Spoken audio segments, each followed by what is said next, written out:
Sunday special চিকেনের লাল লাল ঝোল। আলু আর একটু পেঁপে দিয়েছি, ভাজা করে নিয়েছি।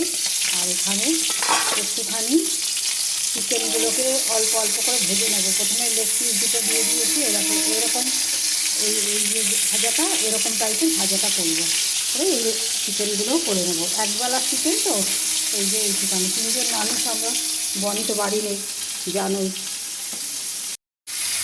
এবারে বাকি চিকেনগুলো দিয়ে দিলাম, লেগ পিসগুলোকে ওই সাইডে করে দিয়েছি কারণ ওগুলো হালকা হালকা ভাজা হয়ে গেছে।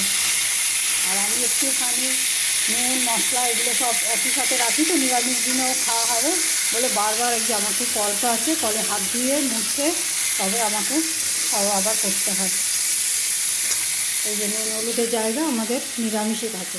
আমি এটা যখনই এখানে খুন্তিতে হাত দেবো, হাতটা ধুয়ে আবার ইউজ করি।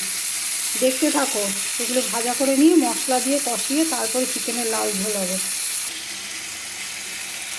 মশলাটা মোটামুটি কষানো হয়ে গেছে, মাংসগুলোকে দিয়ে এবারে কম আঁচ করে দেবো।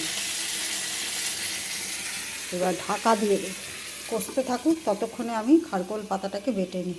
এটা আগেই রসুন লঙ্কা পাতাটাতে ভেজে নিয়েছি, মিক্সিতে করেছিলাম, মিক্সিতে হচ্ছে না, এই যে এই পোর্শন, ওই জন্য একটুখানি শিলে বেটে নিচ্ছি।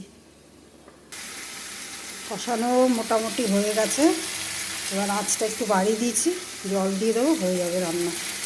আর এটাও বাটা হয়ে গেছে, পরে একটুখানি আবার একটু তেলের মধ্যে নেড়ে শুকনো করে নেব। দেখি ঘড়িতে কটা বাজে, একটু বাজারও গেছিলাম, বাজার থেকে এসে এখন বাজে 10:40। বাজার টাজার করে এসে গুছিয়ে গাছিয়ে কেটে বেটে তবে তো রান্না।